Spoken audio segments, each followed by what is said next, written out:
লাও আন্না লি ইবনে আদামা ওয়াদিয়ান মিন যাহাবিন আহাব্বা ইয়াকুনা লাহু ওয়াদিয়ান। বিশ্বনবী বলেন, সাহাবীরা শোনো, কোন মানুষকে যদি একটা স্বর্ণের উপত্যকা, একটা স্বর্ণের পাহাড় দিয়ে দেওয়া হয়, পারুলিয়ার কোন মানুষকে যদি স্বর্ণের একটা পাহাড় দিয়ে বলা হয় এই স্বর্ণের পাহাড়টা তোমার, পারুলিয়ার ওই লোকটা চাইবে আহাব্বা ইয়াকুনা লাহু ওয়াদিয়ানে, তার জন্য যেন দুইটা স্বর্ণের পাহাড় হয়। এই তো মানুষের চাহিদার কোনো শেষ আছে? যার আপনার হাতিবান্ধা একটা দোকান আছে, সে চিন্তা করে লালমনিরহাট শহরে কেমনে একটা ব্যবসা চালু করা যায়। যার লালমনিরহাটে একটা ব্যবসা আছে, সেও চিন্তা করে রংপুর বিভাগীয় পর্যায়ে কেমনে যাওয়া যায়। যার বিভাগীয় পর্যায়ে রংপুরে একটা ব্যবসা আছে, সে চিন্তা করে রাজধানী ঢাকাতে কেমনে যাওয়া যায়। আর যার ঢাকাতে একটা ব্যবসা আছে, সে চিন্তা করে দেশের বাহিরে কেমনে যাওয়া যায়। এই হলো মানুষের অবস্থা। কথা বলেন ঠিক কিনা?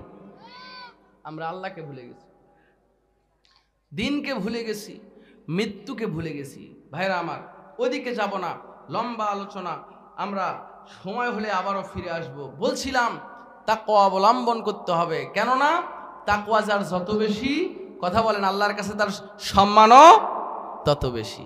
এজন্য আমার আল্লাহ বলেন, ইয়া আইয়ুহাল্লাযীনা আমানুত্তাকুল্লাহা ওয়া কুনু মা'আস সাদিকিন।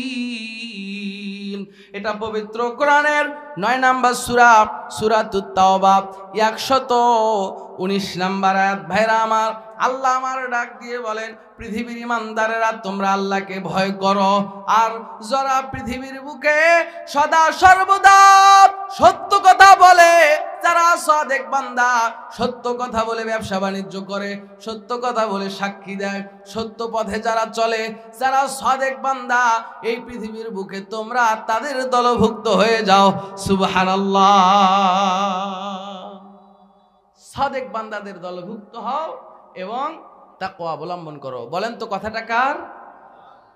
আমার আল্লাহ বলেন, ইয়া আইয়ুহাল্লাযীনা আমানুত্তাকুল্লাহা ওয়া কুলু কাওলান সাদীদা।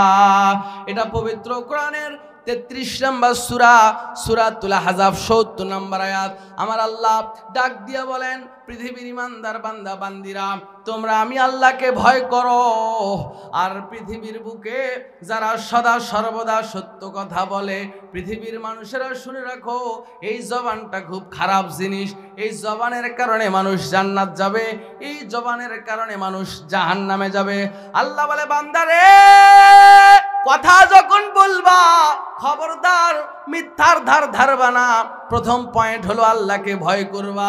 দ্বিতীয় নাম্বার পয়েন্ট হলো কথা যখন বলবা সদা সর্বদা সত্য কথা বলো। জোরে বলেন তো কথাটা কার? আপনার আমার রবের। ভাইরা আমার, বর্তমান মিথ্যা কথা না বললে ব্যবসা হয় না, মিথ্যা কথা না বললে ভাইরাল হওয়া যায় না, মিথ্যা সাক্ষী না দিলে অন্যায়ভাবে জমি দখল করা যায় না। কথা বলেন, মিথ্যুকের সংখ্যা বাংলাদেশে বাড়ছে না কমছে? শুধু বাড়ে নাই, একেবারে হাইব্রিড আকারে বেড়ে গেছে। ভাইরা আমার, মনে রাখবেন, আল্লাহ রাব্বুল আলামিন মিথ্যুককে পছন্দ করেন না। পৃথিবীর শ্রেষ্ঠ মানুষ কারা? একটা হাদিস বলি, আলোচনার মূল পয়েন্টে চলে যাব। হাদিসের কিতাব খোলেন, সুনান ইবনে মাজাহ, হাদিস নাম্বার 4216। বিশ্বনবীকে বলা হলো, আইয়ুন নাসি আফজালু, পৃথিবীর কোন মানুষ সবচেয়ে উত্তম? রাসূল বললেন, কুল্লু মাখমুমিল কলবি ওয়া সুদুকিল লিসান, প্রত্যেক মাখমুমিল কলব এবং সুদুকিল লিসান, জবানটা যার সত্য, সদা সর্বদা যারা সত্য কথা বলে, এই সাদেক বান্দারা পৃথিবীর শ্রেষ্ঠ মানুষ। জোরে কোন সুবহানাল্লাহ।